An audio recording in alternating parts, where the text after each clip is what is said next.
So what you need to be able to know about this particular topic is who is an auditor, who is an auditor, who is an auditor, who is an auditor, then appointments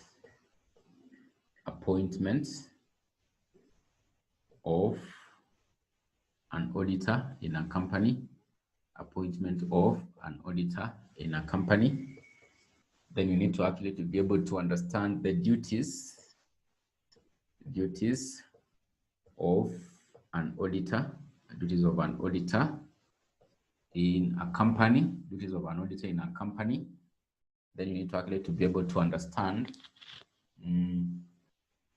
auditors'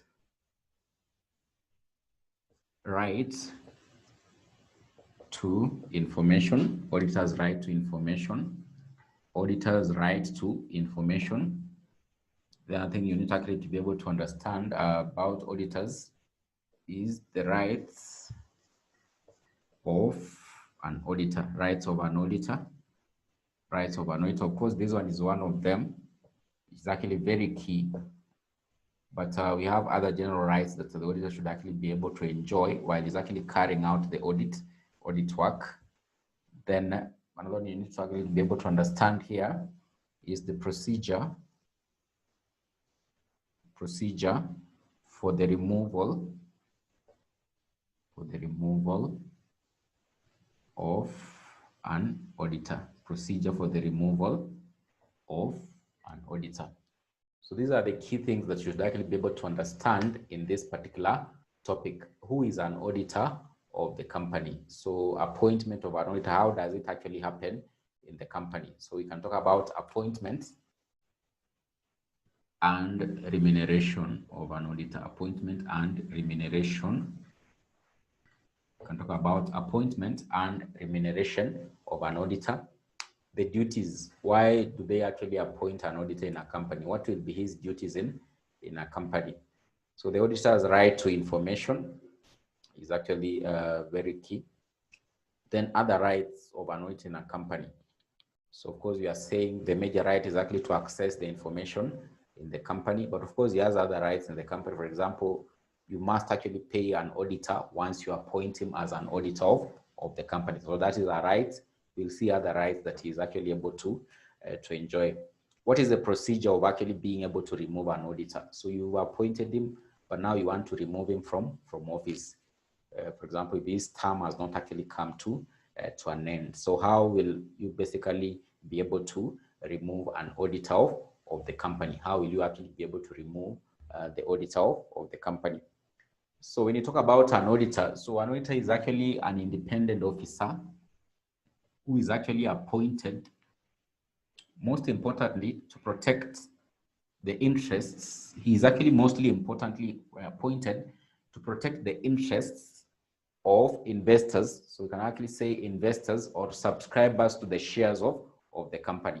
So he's actually an independent officer appointed to basically protect the interests of the shareholders or basically investors in a company by being able to basically check on the affairs of the company and be able to ascertain whether they reflect a true and fair view about the company. Because one thing you realize is that in a company, directors are normally appointed to basically manage the company on behalf of the shareholders of the company or members of the company or subscribers or investors of the company. So these particular investors are not actually always in the company there to monitor what is actually happening. So the key guys, they're actually usually the directors. So they can't just really trust the directors. So there has to be an independent officer who basically has to ascertain whether this particular company, its affairs actually reflect what is known as a true and fair view about the company. Because maybe these particular directors you've actually appointed, so those persons who have the mandate to ensure that proper books of accounts of the company are actually kept are usually the directors of the company. So sometimes, so therefore these particular members who actually appointed them, they have to basically have an independent person. So there has to be an independent person who should actually be appointed to be able to try and actually check these particular books prepared by the directors of the company. Do they actually reflect a true and fair view about the company? So it's usually appointed basically majorly to protect the interest of the subscribers or the investors of the company, the investors in the company. So in simple terms, you can actually just basically say an auditor is actually an independent officer appointed to basically protect the interest of investors or subscribers of the company by being able to check whether the books or the affairs of the company actually reflect a true and fair view about the company. Those books that have actually been prepared in the company, they actually reflect what is actually happening on the ground, or maybe on the ground a bit different, or things actually may be different on the ground. So it's usually actually an independent officer appointed to basically protect. That's the first thing you should actually be able to know, to protect the interest of investors in the company by being able to check whether these books prepared maybe by the directors of the company reflect a true and fair view about the company, reflect a true and fair view about the company. So that is what we mean by an auditor in a company. That is what we mean by an auditor in a company. That is what we mean by an auditor in a company. That is what we mean by an auditor in a company. So with regard to basically auditing companies, so it basically means that a company has to ensure that it has actually appointed maybe an auditor to be able to check on its books, or whether its books actually reflect a true and fair view about the company. So under the act, an auditor, we are saying, is actually appointed to safeguard the interest of investors or subscribers in the company. So with regard to auditing the books of accounts of a company,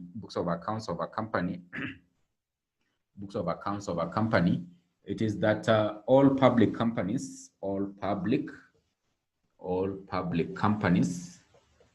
must ensure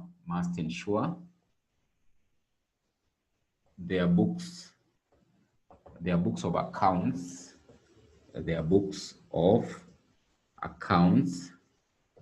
are audited. Then this one actually also applies to companies. So this applies also. So this applies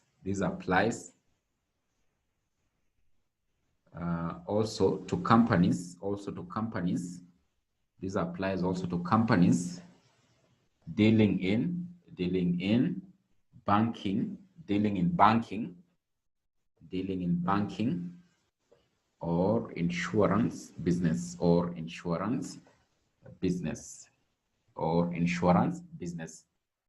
each and every public company must actually ensure that its books of accounts are actually audited. So this applies also to companies that are actually dealing in banking or maybe insurance business. So it doesn't actually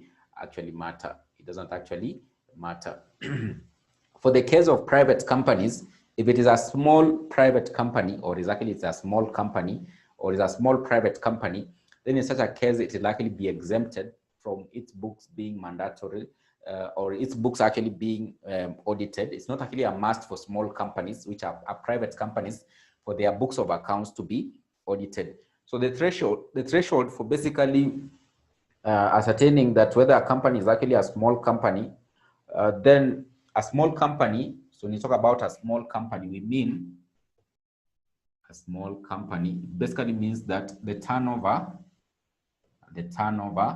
is not the turnover in a year is not more than 50 million. It's not more than 50 million, or the net assets are not more than 20 million.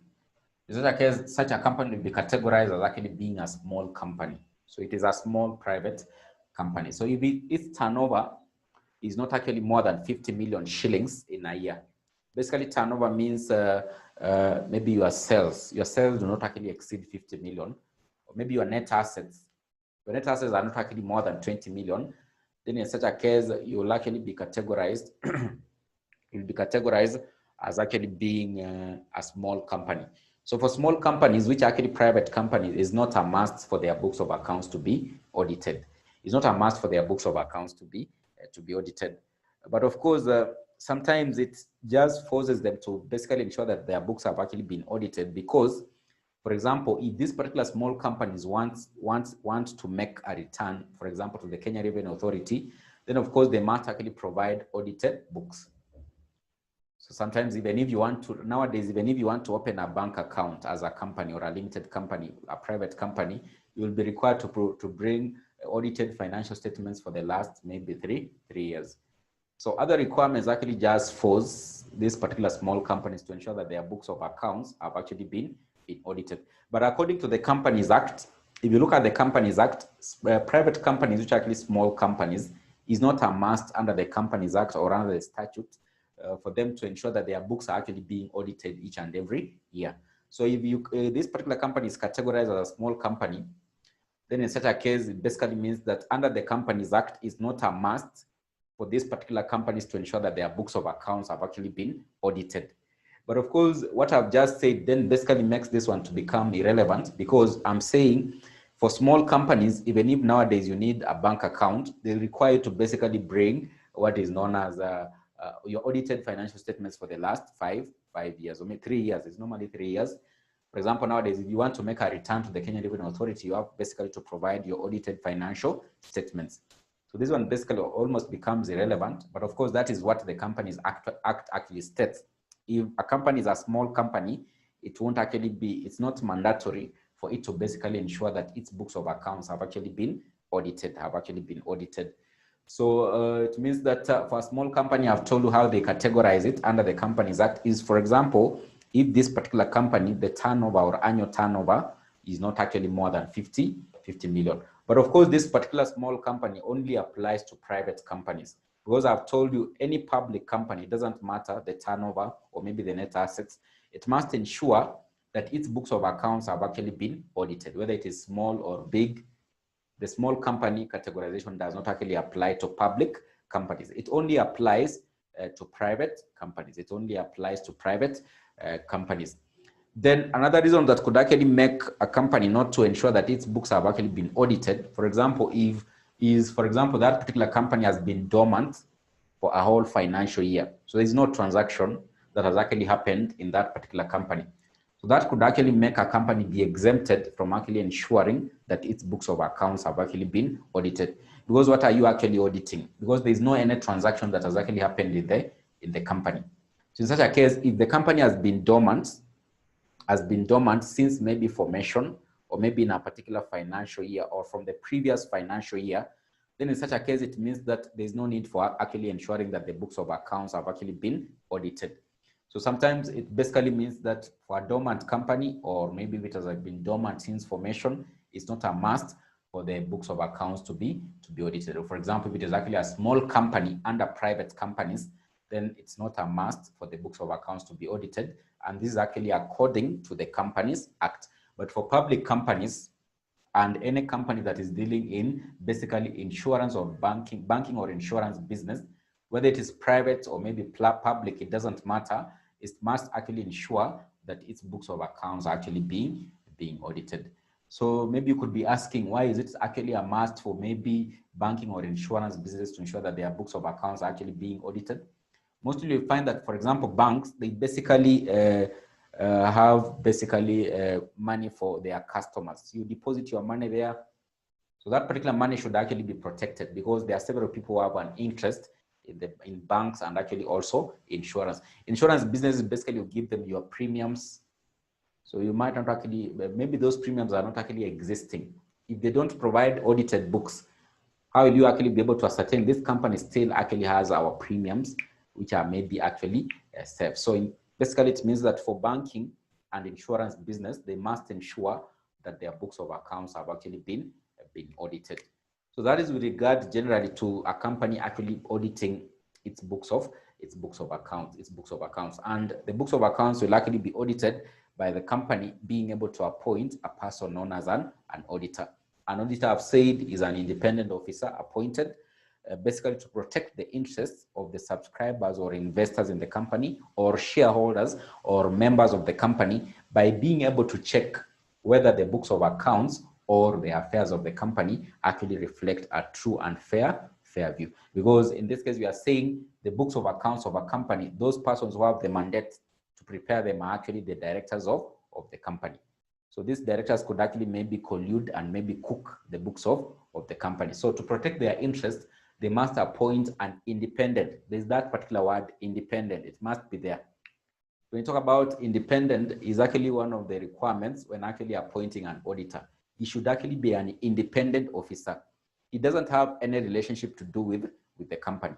So in this case, it means that, for example, if this particular auditor being appointed is a relative to one of the directors, so then it means that there is no actually independence.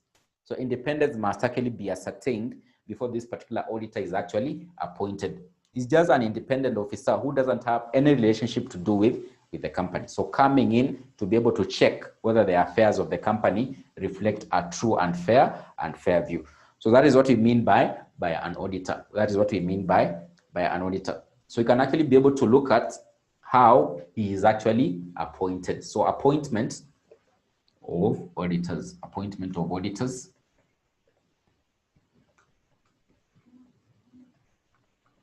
Actually, here we basically just summarize most of the things about an auditor. But if you want to know more about auditing, I think the combiners who are doing auditing, you learn more about auditors and how they carry out their work. But here we just look at a summary of his key role in the company, because he's actually a very important person in a company. But if you want to learn more about auditors, then that one is actually basically explained in details under the subject known as auditing in section 4. The process is actually undergoes in actually being able to ensure that he has actually ascertained whether he's actually independent or not. So there are all those professional requirements that he must actually be able to meet, for example, integrity. So if he fails to meet all those particular requirements, then of course, maybe he won't actually be able to serve as an auditor of the company, So we can look at how he's actually appointed. So qualifications and appointment of an auditor. Qualifications and appointment of an auditor. So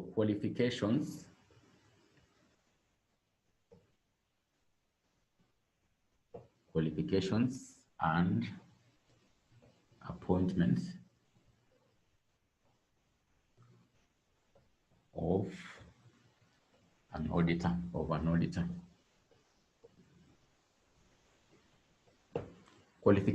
and appointment of an auditor. Qualifications and appointment of an auditor. So the key qualifications for one to be appointed as an auditor. So we have just two key qualifications. We have just two key qualifications. Is that number one is the qualifications. So these are the qualifications.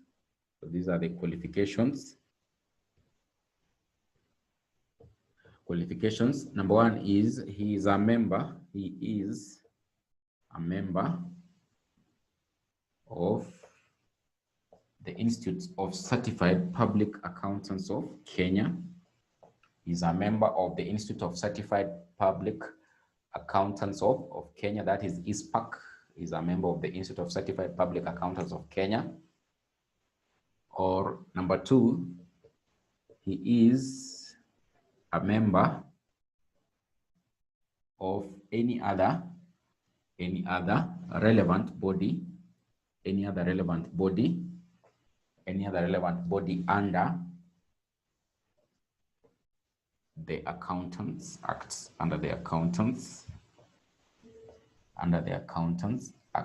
Any other relevant body under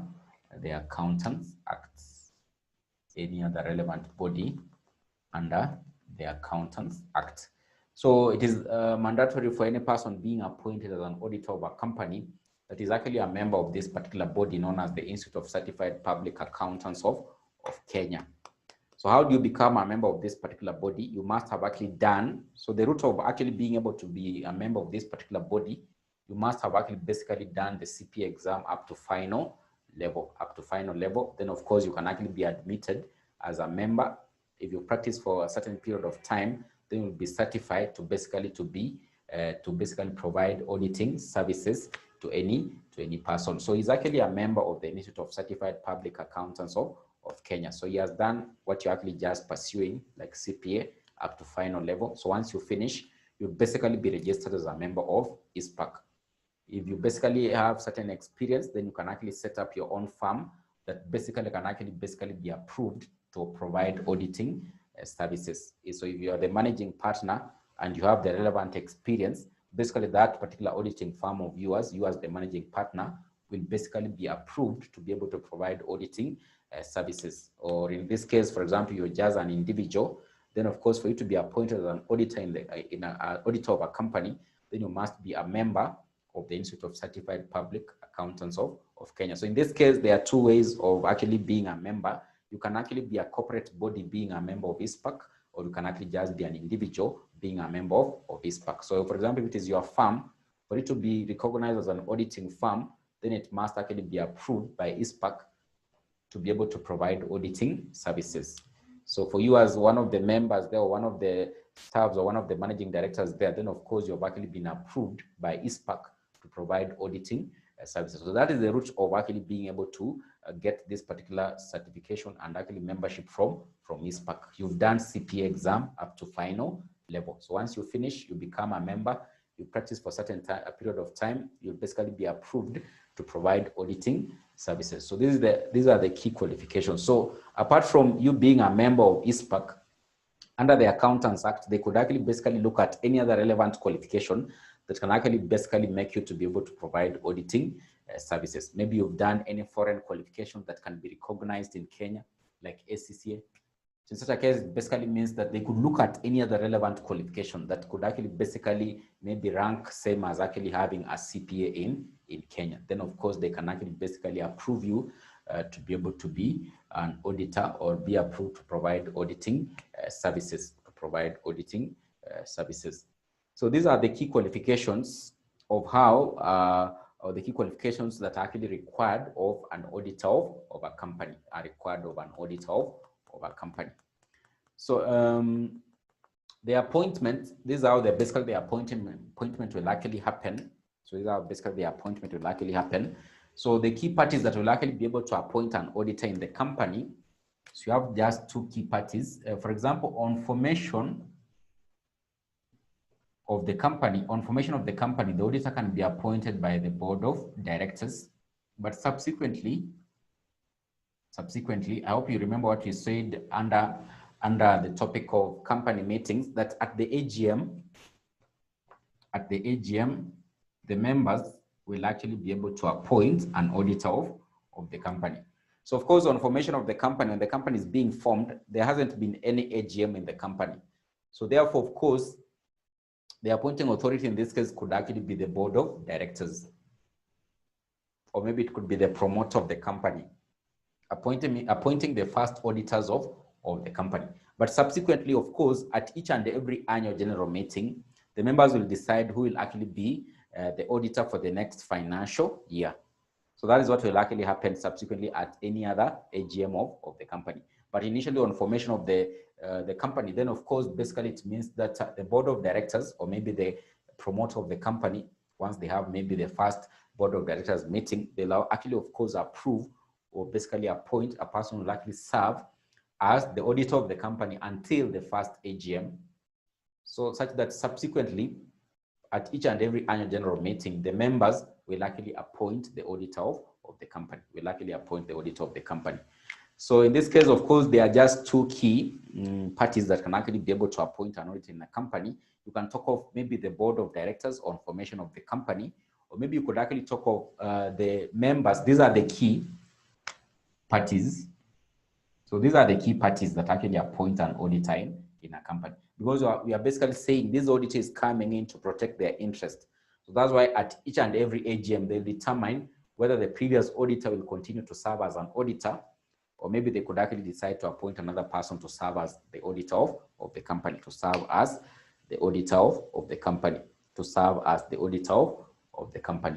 So for example, if it is maybe parastatal, so sometimes we could actually talk about maybe like a parastatal, or any company or corporate body that maybe the government has an interest in. For example, if that particular parastatal, maybe that particular corporate body has failed to appoint an auditor, then of course we could have maybe the relevant So sometimes you can actually have the relevant cabinet secretary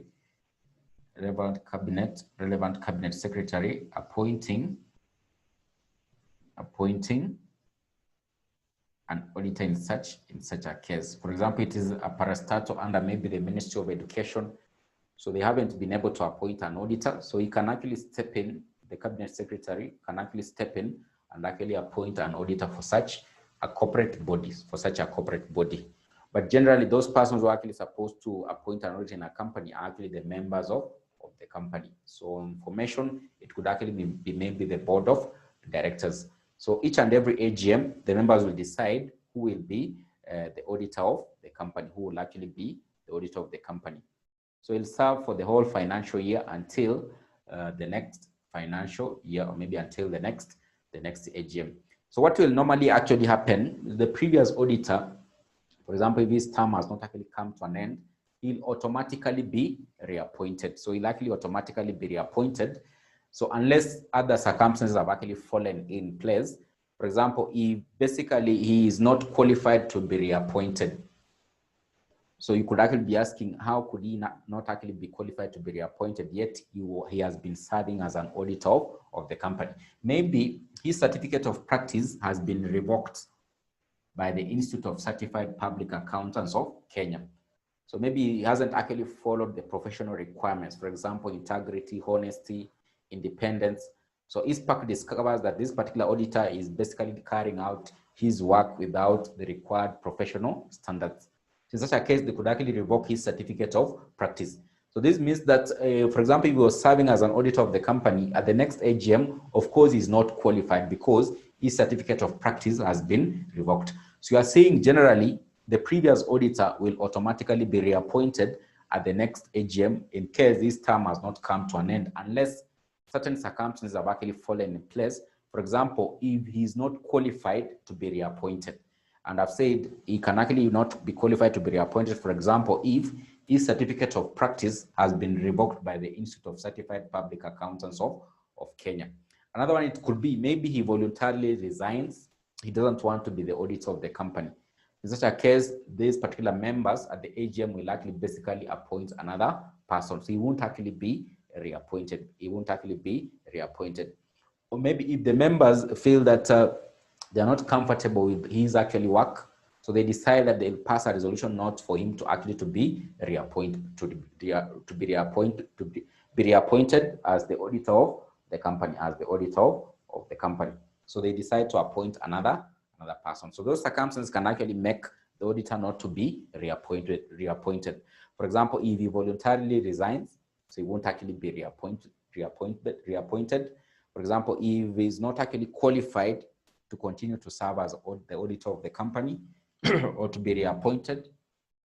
Or for example, we could actually talk about if the members just pass a resolution, they want to appoint another person and they don't want him to be the auditor of the company, In such a case, it basically means that they'll actually appoint another person to serve as an auditor of the company,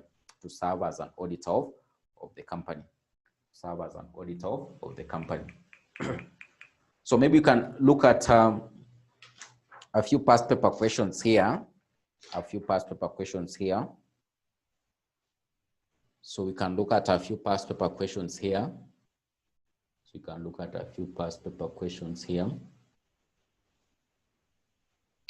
look at this one.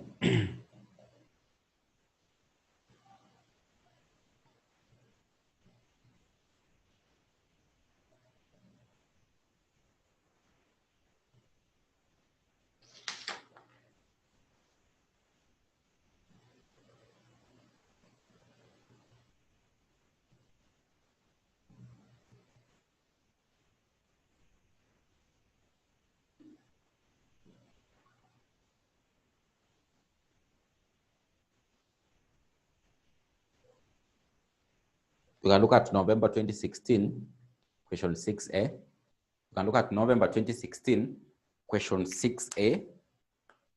November 2016, question 6A. November 2016, question 6A. November 2016, question 6A. So I don't know if you are there. November 2016, question 6A. November 2016, question 6A.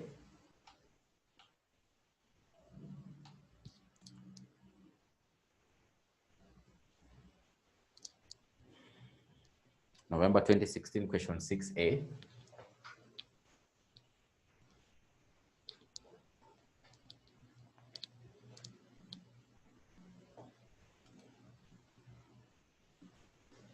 So have you gotten the question, November 2016, question 6A?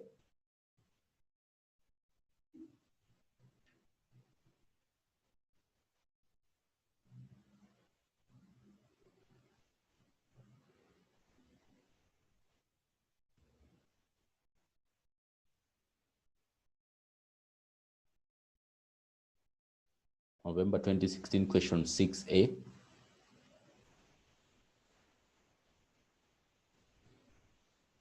So I can see Catherine saying yes. I don't know if the others have gotten the question. November 2016, question 6A.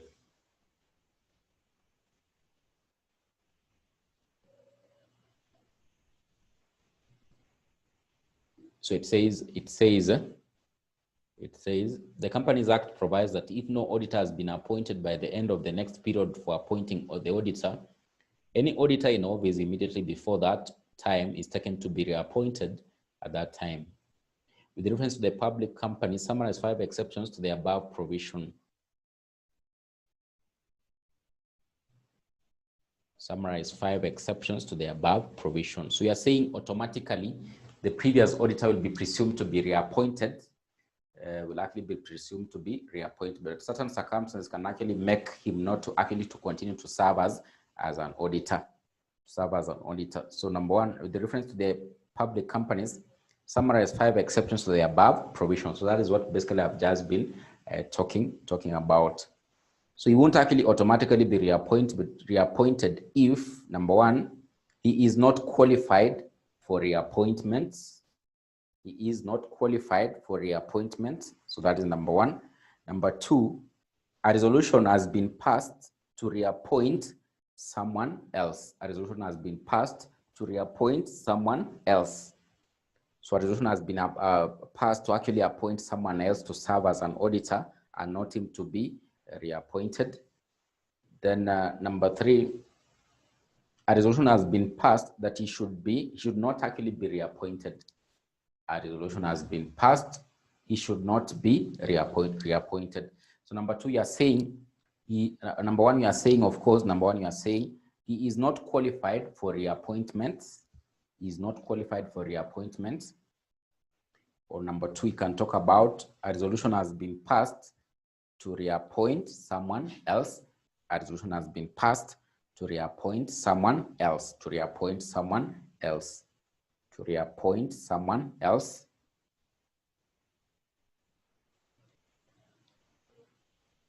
Then number 3, we can talk about a resolution has been passed that he should not be reappointed. So the members have decided he should not actually be reappointed.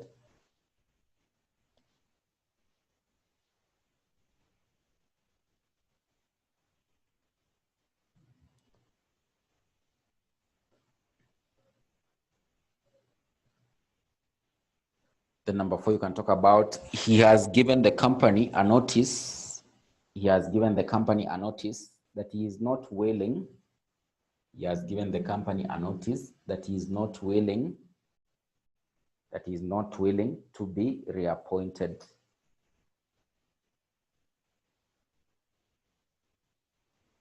That he is not willing to be reappointed. He has given the company a notice that he is not willing to be reappointed. Then the last one we can talk about if his term of service has come to an end. If his term of service has come to an end.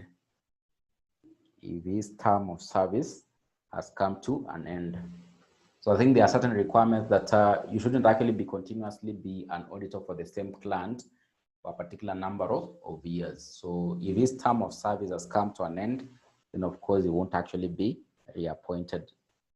So just to protect independence, it's good that you don't actually always audit the same client for maybe like a period of over 10 years. So at least you change the auditors so that you can actually basically ensure there is independence. Or maybe it could be that you are the auditor of the company. Then of course, during that particular financial year, one of your relatives or maybe one of your brother or someone has actually been appointed as a senior officer in the company, like a director. So of course, in such a case, you lose independence. So you can say if his term, the last one, if his term of service has come to an end, if his term of service has come to an end, So of course, automatically the previous auditor will actually be reappointed, but certain circumstances can actually make him not to be reappointed,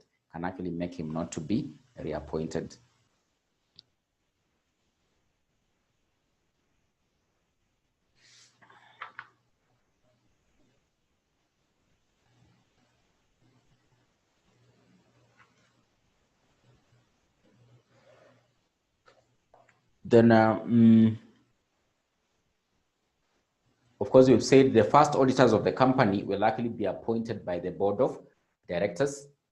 So these particular auditors will likely serve until the next AGM. So subsequently, at each and every AGM, the members will likely be able to serve as the auditor, to basically appoint the auditor of the company.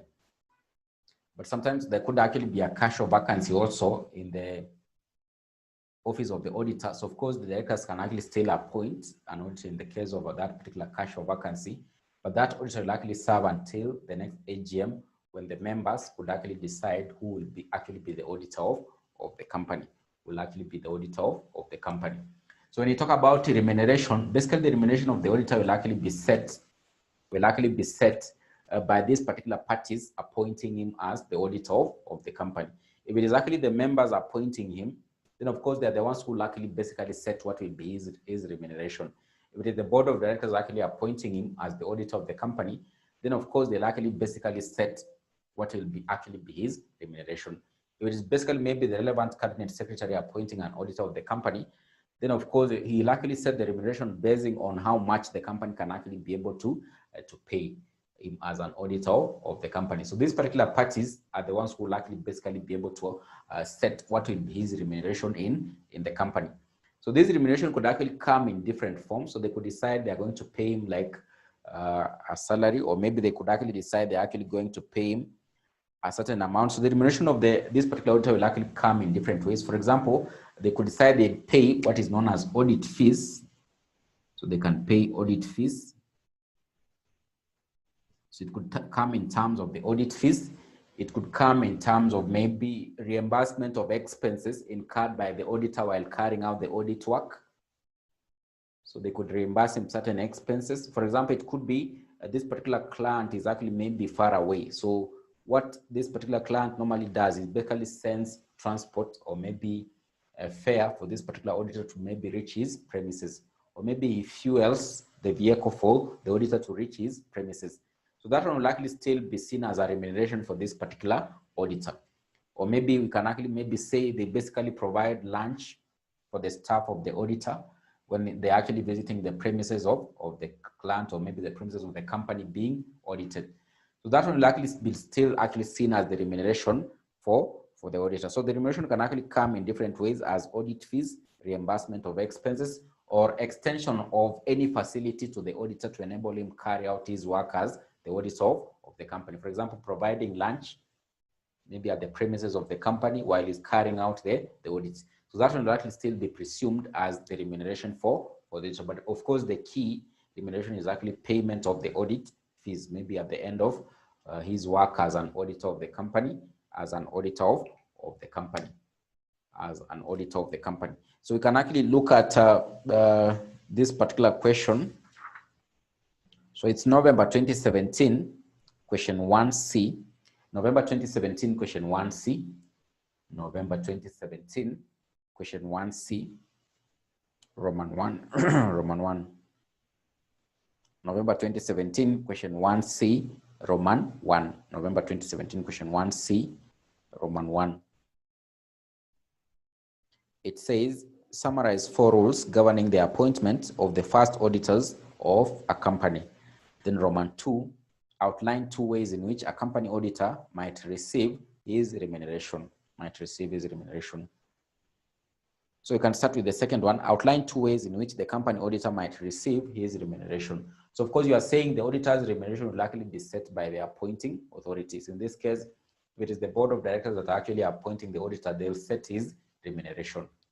If it is the members at the AGM, they'll basically set what will be his remuneration as the auditor of the company. So the remuneration we are saying can actually come in these ways. So they outline 2 ways in which company auditor might receive his remuneration. So you can actually talk about audit fees. He can actually be paid audit fees. Number 2, you can actually be able to talk about reimbursement of expenses incurred while carrying out his work as an auditor of the company. So we can talk about the audit fees or reimbursement of expenses incurred while carrying out his work as an auditor of the company. So that could actually be a way through which this particular auditor can actually be remuneration. So the remuneration could actually come in those ways. So audit fees or maybe reimbursement of expenses. And then I've actually also told you extension of any facility to enable him carry out his work as an auditor of the company. Extension of any facility to enable him carry out his work as an auditor of the company. So the remuneration could actually come out in those particular ways. So audit fees and what we've just talked about. Then there's that Roman 1, which says, summarize 4 rules governing the appointment of first auditors of the company. So summarize 4 rules governing the appointment of the first auditors of the company, the first auditors of the company. So if that one basically comes in, or basically they test such, then of course the first thing that should actually come to your mind, then of course is that the first auditor will actually be appointed by the directors of the company or the board of directors. So that is point number 1 that you can actually be able to put there. The first auditor will be appointed by the directors of the company or the board of directors. Then number 2, he will hold office until the end of the first AGM. He will hold office until the end of the first AGM. So that's when the members will actually basically take over the appointment of the auditor. So number 2, he will hold office until the end of the first AGM. He will hold office until the end of the first AGM.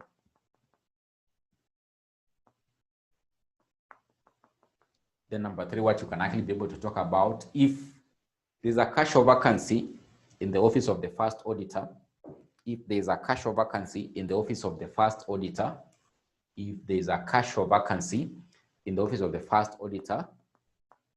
the directors will appoint his replacement. The director will appoint his replacement, or it will be filled by the directors. Just say it will be filled by the directors. If there's a casual vacancy in the office of the first auditor, it will be filled by the directors. So remember, there's a casual vacancy that was actually arisen before the first AGM. So the directors are the ones who likely still appoint the auditor to serve until the end of the first AGM. If there is any casual vacancy in the office of the first auditor, it will be filled by the directors. So it will be filled by the directors of the company.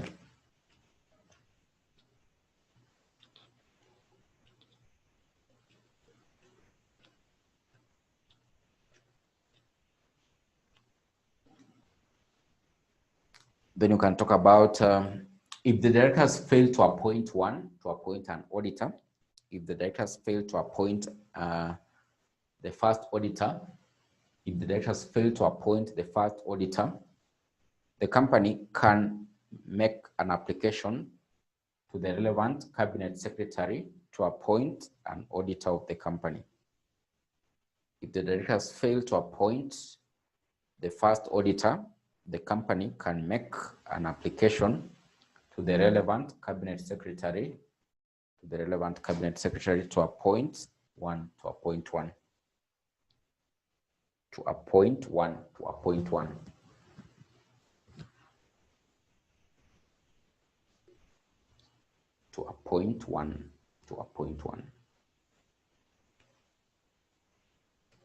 So if they ask for any details to do with the first auditor, that's what you can actually be able to talk about, the first auditor of the company, that this particular first auditor will be appointed by the directors.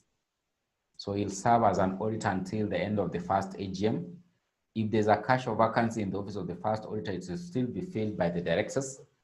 And that auditor coming in to serve in the casual vacancy will serve until the end of the first AGM, when members could decide they reappoint him or they actually appoint another person as an auditor of the company, as an auditor of the company. If the company fails to appoint the auditor, maybe the company could actually make an application to the relevant cabinet secretary to be able to appoint the auditor of the company, to be able to appoint the auditor of the company, the auditor of the company.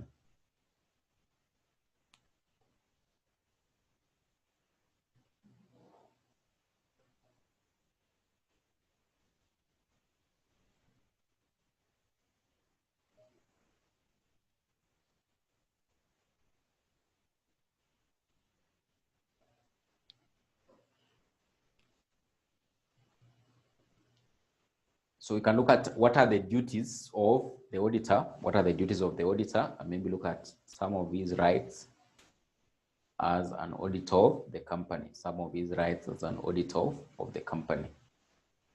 So the duties of an auditor, what are the duties of an auditor in a company?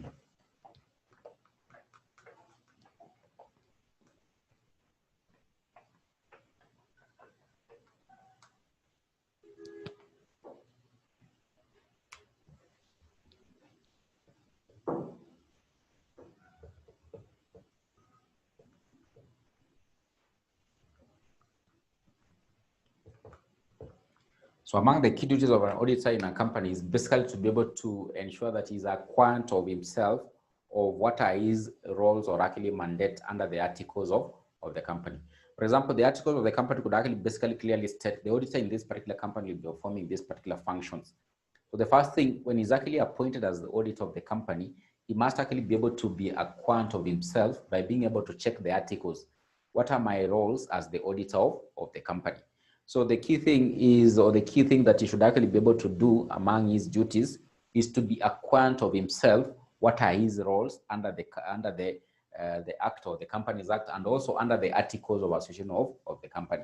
Because basically there are different types of companies and they have their own rules of internal management. So the key thing, or the key thing he should actually be able to do when he's appointed as an auditor, is to be a quant of himself, or what are his roles under the articles of the company. Then of course, he'll basically have to ensure that is number 2, which is actually very important, to make a report at the end of the financial year that is supposed to be presented at the AGM or the annual general meeting. Because of course you are saying he basically protects the interests of the key stakeholders, or actually the shareholders or the members of the company. So another duty that he must actually be able to fulfill as an auditor is basically he must actually make a report to the members on their basically lay accounts before the members at the annual general meeting. So he'll basically lay the accounts of the company at the annual general meeting, such that they can actually be approved and maybe be published by the company. So he must report to the members on the accounts laid before the company in the general meeting during their tenure of office. So during their tenure of office, for example, in a financial year, then at the end of the financial year at the AGM, they must actually basically explain the accounts or lay the accounts before the members at the annual general meeting, Then another key role that he must actually be able to play, or his key duty, is basically to ensure that while he's carrying out his work as an auditor of the company, he carries out the work with honesty and exercise reasonable care and skill as the auditor of the company.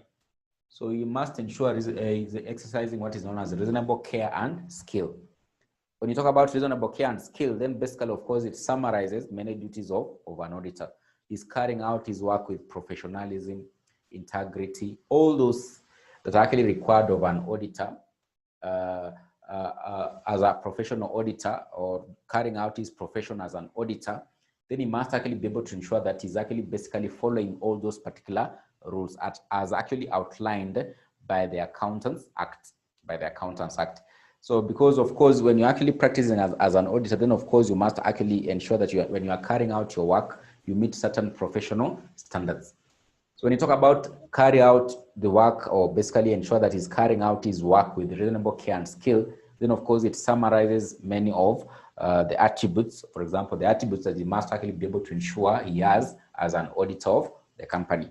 So we talked about, for example, honesty, integrity, professionalism, independence. So those ones, all of those should actually be basically be met by the auditor while he's carrying out his work as an auditor of the company. So of course you are saying the key duties or the key roles while he's carrying out his audit work is basically to ensure, number one, he's acquainted of himself or his work or his roles under the articles of the company. Then number two, which is actually very key, is basically to lay before the members of the company at the AGM the accounts of the company and explain to them basically what was actually happening in the company in terms of basically the accounts that have actually been prepared by the company. Then, of course, you are saying number three, which is actually very key, is to carry out his work with honesty and ensure that he's actually doing it with reasonable care and skill expected of a person of maybe his profession, or maybe expected of a person of his capacity while he's actually maybe carrying out work as an auditor of any company, as an auditor of any company. So basically what the auditor will actually be able to do when you talk about, for example, laying before the members of the company the accounts, when he's carrying out his work, then of course he'll actually basically ensure that adequate or basically proper books of accounts have actually been kept by the company. So there's the key thing here that he must ensure that proper books of accounts have been kept by the company,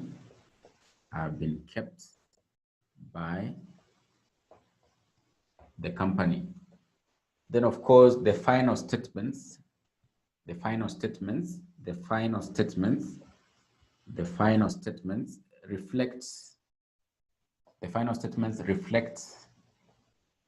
a true and fair view about the company, a true and fair view about the company, reflect a true and fair view about the company, because these particular final statements will actually basically be prepared from the books of accounts. When you talk about the books of accounts, then in this case, for example, it could be meaning the original books of entry, for example, the cash books, all those have actually been prepared properly.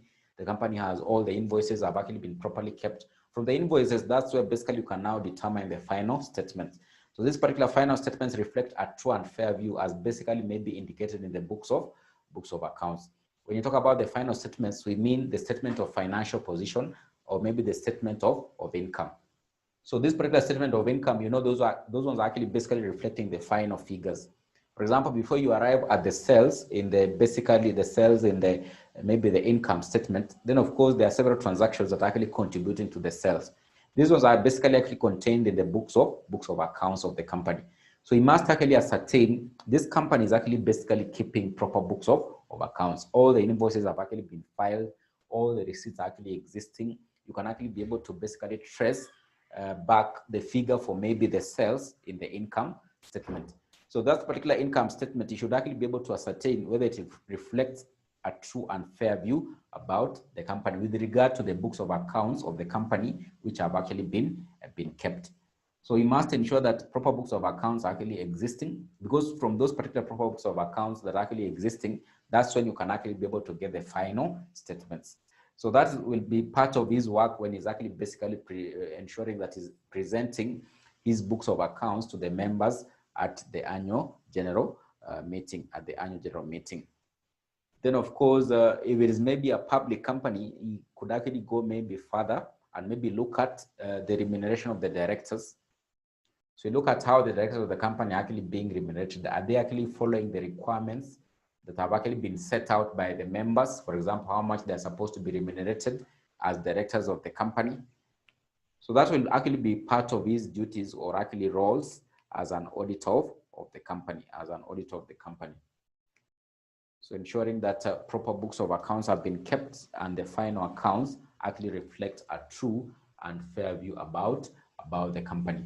So when you talk about the auditor, we basically mean that before or for him to be able to carry out his audit work, then of course he must actually have one key right, which is actually known as the right to information. Right to information basically means that he has actually been given access, for example, to the books of accounts. Because if he doesn't get access to this particular books of accounts, then of course he won't actually be able to form what is known as an opinion on the books of accounts. He can't actually give the opinion that these particular books of accounts reflect a true and fair view about the company. So right to information is actually one of the key rights of an auditor, because if you don't give him, for example, access to the premises, or maybe for him to actually to be able to carry out interviews in the company while he's basically preparing his audit work, then of course he won't actually be able to give an opinion, or basically maybe even present the statements to the members at the annual general meeting. So for example, if you deny him the books of accounts, in such a case, you are actually limiting this particular auditor to be able to have what is known as right to information. So if he doesn't have the access or the right to information, then he won't actually be able to give an opinion on what are the, give an opinion on whether these particular books of accounts or the final statements reflect a true and fair view about the company. When you say right to information, basically it means that, for example, it could be right to access the books of accounts, right to access even the branches of the company. For example, if the company has branches in different places, then of course you have to allow the auditor maybe to visit such branches such that he can actually be able to get enough information to be able to enable him be able to form an opinion on the affairs of the company.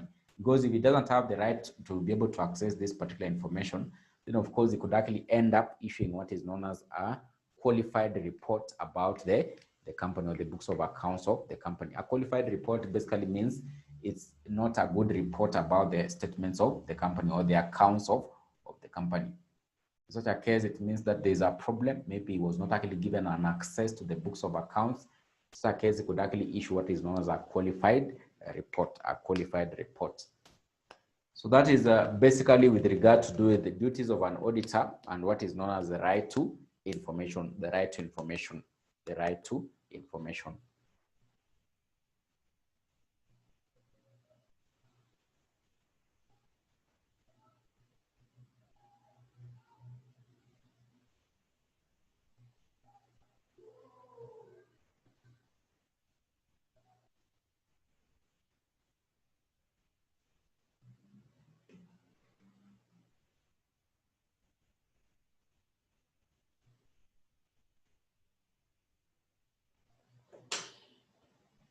So I think there's a small bit that is actually remaining about auditors. Then I think we'll start accounts and investigations. I think on in our next class, we'll be able to start another bit of accounts and investigations. But I think we can end there today. So unless you have a question or a burning question, you can actually be able to, you can actually ask if you have a burning question. If you have a burning question, you can actually be able to ask. But I think we can end the class there. I'll send the notes on auditors right away. So I have them already on soft somewhere. So I would just want to send them. Then we'll wind up with the auditors. Next time, because there's another class I'm supposed to start here. Another class I'm supposed to start at around 8:30. I can see Makanaka Chumbi says, I didn't get the director's notes. So we'll find a way on how you get them. We'll find a way on how you'll actually be able to get them. So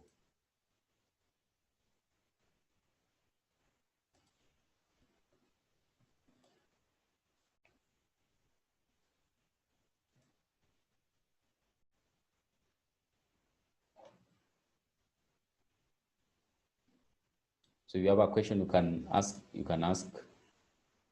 So there's another class that I normally do after this. And these things some of you actually attended last time.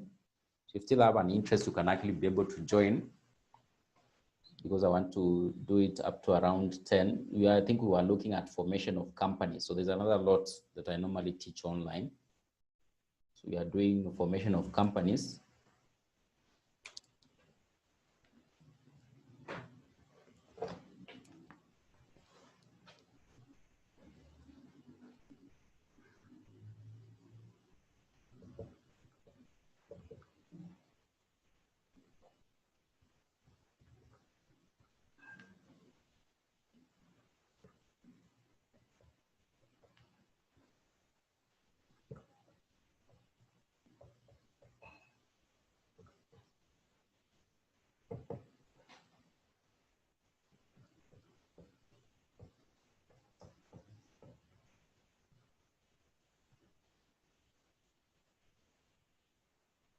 So formation of company is not really relevant for you, but if you think you can join and learn something, you can still join. You can still join because I know you guys have already covered formation of companies. So, but there's another lot I'm covering. They started the syllabus just the other day. So there's someone asking, are we still having exams in September? I don't think there'll be exams in September, but of course, your key interest should actually be just to finish the syllabus. Then of course, it could even be advantageous for you. Could decide maybe you are going to combine. Those who are doing only section 3, you can decide now to combine. But of course, you have to look for a way on how you'll be able to learn the section 4. So chances are so minimal that we'll have exams in, I don't think we'll have exams in September, because you've seen what the government has announced today, that all colleges and universities will likely resume their studies in January. So where do you think CASNEB will likely be able to carry out their exams? I don't know where they'll be able to carry out the exams, but I think we have to wait for CASNEB to communicate officially. But chances are minimal. Chances are minimal we'll have exams in September. But of course, I'm not CASNEB. We wait for what CASNEB will actually say. So I think we can actually end there. There's Makanaka Chumbi. I did send the notes for directors. So maybe you can find out from your classmates, or maybe you can find out from, I think, Helen. I think the others have notes for directors. I think I sent them. I think they have the notes for directors. So maybe you can find out from the other classmates or from Helen. So I'm going to send also notes for. So she just shared secretary only. So I think maybe I haven't sent. So I'll send. Maybe I haven't sent. You don't have any. I can see Subo saying I don't have any. Or there's a Eddie saying send the notes for accounts and investigations in advance. So I think I'll organize and send in advance.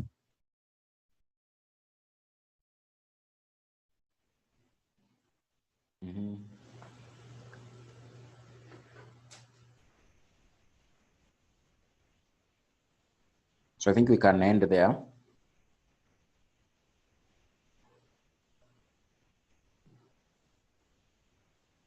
We can end there. So I think there is no any other burning issue. I will share the notes for directors, so I'll organize and share. But in the meantime, let me share those ones for auditors. Those who have an interest to join the next class is formation of companies. You can